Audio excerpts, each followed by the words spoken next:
Oh no, the Hellbat's going to be dropped on top. SDC is going to lose every single one of his takes. Pros being pulled, but the SDC is coming at the perfect moment here.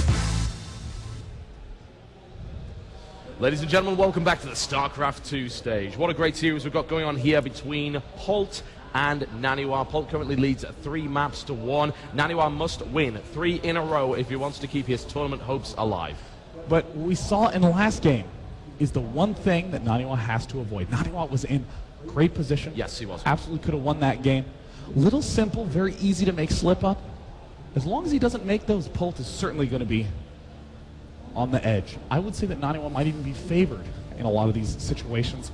The next map is going to be Akalon Wastes, a map where we see a lot of in-base aggressive blink play from Protoss players. So Polt's going to have a good answer prepared and ready. Certainly very suitable for this particular map. A little bit of a map that's more familiar to Naniwa as well, where he will not make a control mistake like that. So, they are ready. I am ready. Are you ready? The observer is ready. Good to know. All right, here we go, folks. Akalon Wastes. Will this be Naniwa's last shot? Will he pull it back? We'll find out.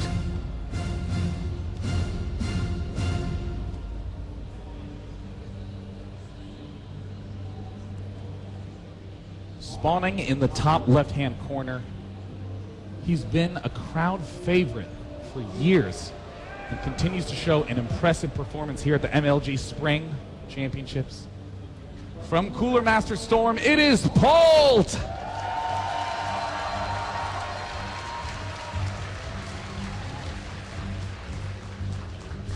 Versus his opponent.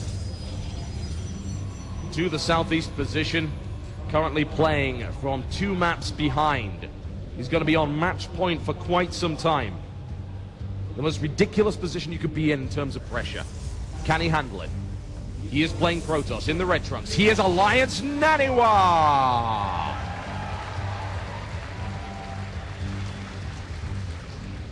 You know, one thing that always really struck me when I first met Naniwa in 2010 at the MLG that he won. He played in the open bracket, won 26 games in a row, until he lost his first game in the finals that he wound up winning anyways. And what he said is he loves the pressure. He loves being on stage, hearing that roar of the crowd. And it's so easy for players to talk about their nerves, how they hear the crowd and it's distracting and they start to become self-conscious, but rarely ever do we hear about a player who loves playing under that level of pressure. And now down 1-3, I mean, if he can pull this back, that will be such a staggering display of skill. Yeah, and it could only be more insane if Naniwa was 3-0 down. Like, Naniwa's already demonstrated his ability to beat Polt.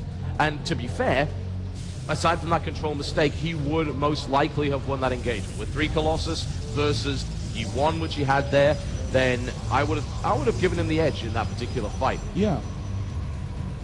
I mean, as long as he just plays a little more conservatively. He's not doing any sort of shenanigans right now. He's going straight into a pretty typical Zealot cybernetics core timing. We're seeing, it looks like Reaper coming up out of Polt. So yep. An excellent build on this map because, of course, you're thinking, geez, I do not want to lose any sort of Blink Stalker. So he's going to get that scout out early. He's going to get it out right away. Nice map for it as well. You've got a couple of different options as to where you want to blink in. Not the best map, but certainly not the worst for Reaper play by any stretch of the imagination. Polt is going to go again for an engineering block. A Zealot is coming out, though. So Naniwa tends not to skip the Zealot, and it is the right move. Of course, he sees that with the pylon down there anyway. So this engineering bay is really not going to do a huge amount. Yeah, there's some interesting decision-making also coming up from Naniwa, going for that sentry before the Mothership Core. Almost always we see players go for the Mothership Core. He might be doing something a little bit more old school and going for double sentry instead of the Mothership Core, but no, it looks like there's a Mothership Core coming up, queued up. Expansion en route for Polt. Oh, he doesn't want to get too far out with that. There is a Reaper on the way, so losing a sentry would not be a good start. But the Reaper is heading into the base. Of course, he will be aware of it now. He's going to try and pick a probe off in the process. Mothership Core moving forward will meet that Reaper. Things thus far are staying pretty calm, pretty collected. no big aggressive plays, and this is a very odd map for the late game because in a lot of maps you think of something like Whirlwind or, gosh, even things like Daybreak or Neoplanet S. There's all this defending against drops you have to do, but then when you hit the mid game and the end game, there's big fields where you can engage your opponent. Here, there's not really a lot of good field positions. I mean, there's one directly outside each player's base, but, you know, these top right and bottom left expansions, very cramped, very oddly positioned. Terrans tend to just run away until they have a big edge, and there's the really fast hallucination scout from Naniwa. There's also the kind of thing that we see in TVP on this map is that it's actually a really great map for Storm, and the reason being that you're able to sit up on the high ground with Templar and Storm as units pass, take control of the Zelnaga watchtowers, and you generally have an edge in terms of positioning those particular storms and landing them for maximum effect. Now we're seeing a Widowmine actually come out here from Polt. Ah, looks like Naniwa setting in the scout. He's going for his fast 2 Immortal push build, the one that he didn't do successfully in the first game of their first series. Now upon scouting everything, he sees, okay, there's Engineering Bay. It's going to be a big tech play, and this is going to be very, very tough for Polt to hold off. I mean, there's going to be 2 Immortals incoming. And it looks like there's the scout. Now, at this point in time, Polt is thinking, that's an observer that's coming out there. You are playing conservative observer style. But then he's going to see these gateways, and he's going to start to get real suspect. Yep, and still goes that. He doesn't block it. He's got to see the Immortal. Very nicely done there by Polt. A slight slip up with the force field. Would have been great if he'd been able to block that, but that has now been revealed. It doesn't necessarily rely on being hidden, but it would have been nice. Looks like Naniwa might just try to go right now with a single Immortal. It looks like he's actually going to try to beat the mines out. He's going to try to get there before the mines arrive. This is a very clever way to get around this, and we've seen this out of Naniwa for ages. When Banshee play used to be popular, he had a number of timing attacks that struck right as the Banshee finished, and that is how he would be able to keep his main alive. We're seeing Naniwa not halt his pro production. He's leaving the Mothership Core at home just in case. Still no observers.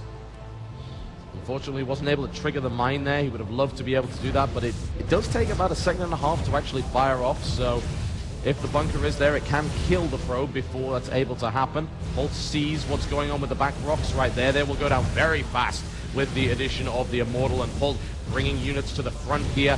A couple of mines deployed in defensive positions. We'll see exactly what kind of connections they get. In the unit count, we see there's 12 Marines, 1 Marauder. There's no stim. He sees the mine. A single Zealot eats it. Yep. Well, it could have been worse, certainly. Medevac now moving out just to keep an eye on where that army is, and he knows. Probe production now resumed. Observer coming out here as well, so Naniwa knows that this isn't really going to go anywhere. It's probably time to back off before the Terran sallies forth, or maybe just goes and drops the main. Yeah, there's really only one choice you have right now in Naniwa's position, and that's to go Twilight Forge. You haven't been starting your Colossus production early, and because you make Colossus out of the Robo facility, you can only make them 1 at a time. Whereas, you know, with Templar, it doesn't matter if you're a little behind on the tech, because you can make as many at a time as you have gateways. So Naniwa's going to be going down that tech path, and Polt should be able to identify that pretty quickly and be able to transition into Hellbat production now. So we're going to see the Warp Prism coming up from Naniwa. Again, very classic traditional play. I'm going to be the defender, so I'm going to get my Warp Prism with my gateways to do the offensive work. And we're going to throw down Dark Shrine. When behind, build Dark Shrine.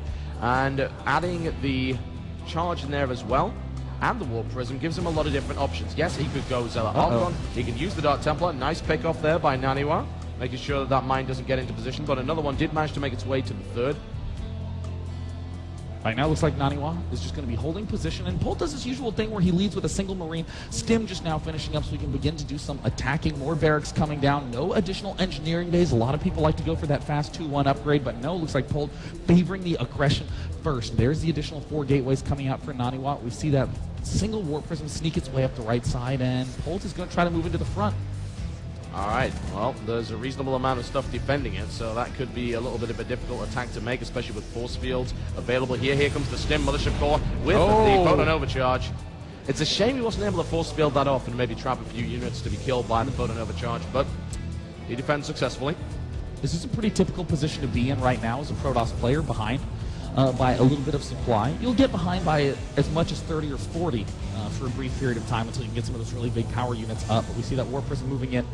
Has the Zealots, Dark Templar have not yet been warped in. He's going to try to drop down here, distract his opponent, and then get the DTs in the main. Yep, sounds like a good idea indeed. Goes in slightly before charge finishes, which is unfortunate because if charge was done, he'd have got a couple more SCVs there. It does, however, serve its purpose to distract. However, the supply depot is going to be the hero of the day, and it's going to spot that.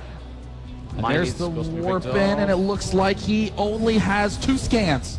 So with these 2 DTs, it's going to be a little bit tricky. Expansion goes down, Naniwa third base, and he's going to also do a DT warp in down at the third. So right now we're seeing the scan in the main has managed to keep things alive, but Naniwa is starting to pick off SCVs in the natural expansion. And he's just warped DT into the third base as well, so he's denying mining there too. Another scan goes down, there's the second one, but there is that third. It's trying to, of course, force that lift, but with a single Dark Templar, it generally doesn't happen. He's going to be able to pick off a Marine or 2 here and there. Stim goes forward again, trying to, I guess, catch the Warp Prism, but that's not going to happen. And I mean, right now, there's just no additional scans. So right now, Polt is still mining on 2 bases. We see that Naniwa has gotten his third base down, is getting the +2 armor, and just going Immortal, Zealot, Templar. Almost ran into the range of the missile turret, didn't do that. Denying mining from that third base is fantastic at this point. I mean, this single Dark Templar is doing a phenomenal job. He's killed a reasonable amount of workers, but it's the mining time that tells the real story. Wow. Naniwa behind by about 20 supply. We see the 2-2 upgrades about to get started for Polt, as are the Hellbats, and this is where things get very tricky for the Protoss player. In this position, Naniwa, I mean, Wings of Liberty, you could continue to add on gateways, and you could go Zealot, Archon, Storm, just basic gateway units for a little while, but now Naniwa actually has to stay back, has to stay very, very defensive, because if he builds too many Zealots, he's going to just get ripped apart by the Hellbats. Yep, that's very, very true. Something he has to bear in mind. Interestingly enough, we are seeing the Mobius reactor upgrade coming in. Wow, that's a very fast Ghost upgrade. Yeah, it is. Surprisingly so. I mean, I was very expecting to see Hellbats coming in at this point in time, but Naniwa is just playing very conservatively. Cannons, pylons being planted all around his bases. I mean, they're all protected from warp in. We're seeing the Chrono Boost go down on the Robo facility, on the forges, to try to get as many upgrades as possible. More gateways coming out from Naniwa. No Blink yet. Blink still has not been researched. Interception coming in right here. Running halfway across the map, trying to get this Warp Prism, and I think they're going to be disappointed because the Viking's going to get it, but hey, never mind. Picks the Warp Prism off one way or the other. 3 Ghosts coming in. Now, this is, I mean, it's not a massive Archon force here, honestly. There are only 2 of them. There are no High Templar out on the map. Interesting choice. Right now, Naniwa has 1 Colossus out, kind of hidden at the backside, trying to make sure that that doesn't get spotted. And this is the real danger for what we're seeing Polt do. Polt is starting to say, you know what, you've got to be going for massive gateway compositions. I'm going to go Hellbat Ghost. He's sort of overcompensating for that early spot of the speed, the early spot of the Dark Templar, and he's going to run into 2 or 3 Colossus, and that's going to be so difficult to deal with. I mean, Naniwa is adding on more gateways. He's going to be able to reinforce with a huge flood of Zealots after he's ripped down this front line of units, and I mean, Naniwa's following straight along with that Observer. Naniwa is even getting ready to take a 4th base. Yeah, I mean, the combo of EMP and Hellbat, of course, will devastate Zealots, but that's assuming he's, one, able to land them properly. There are, I thought he was going to keep that in order for a couple of feedbacks, but apparently not. It's a dicey engagement, one way or the other. It's going to be high damage from both sides, but as you said, with the Colossus, and there's very few Vikings available to really deal with them. I don't know how successful this is going to be, Sean. Immediately, extra Vikings begin production. But look at this, it's really not a second Stargate, or excuse me, second starport anywhere. It's just a single one, and he only has 3 Vikings. He needs to begin adding on those real fast.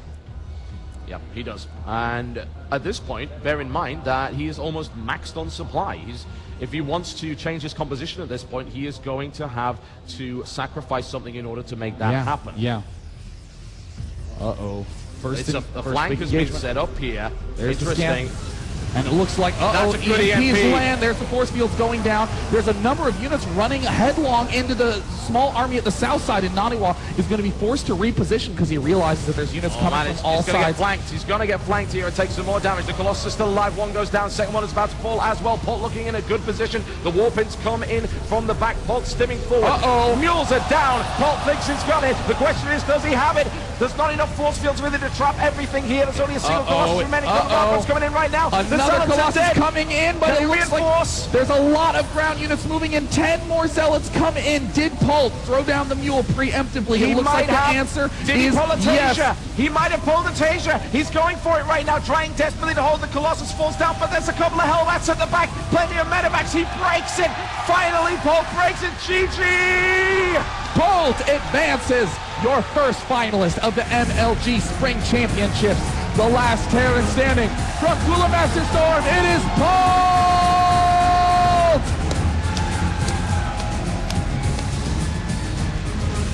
Polt, having thumbed down Naniwa in the first spot, walks over to Naniwa. They exchange some friendly words. Polt puts out his hand. Naniwa, wrapping up his keyboard, smiles all around. Well, he knows he was straight up beaten, quite frankly. There's no real question about that. Polt played phenomenally well. Oh, man. Well, Polt collects his American flag, showing that even if he's not in Korea training with the tip-top ESF and TESPA pros, he is still able to go toe-to-toe with the best.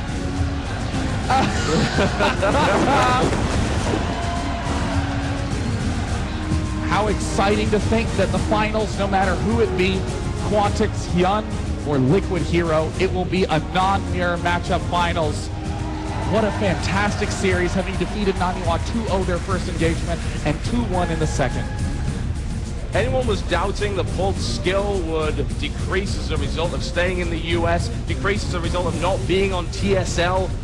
Well, eating their words at this point, Polt having already demolished a top TESPA pro, taking out Naniwa twice and fighting his way through this bracket.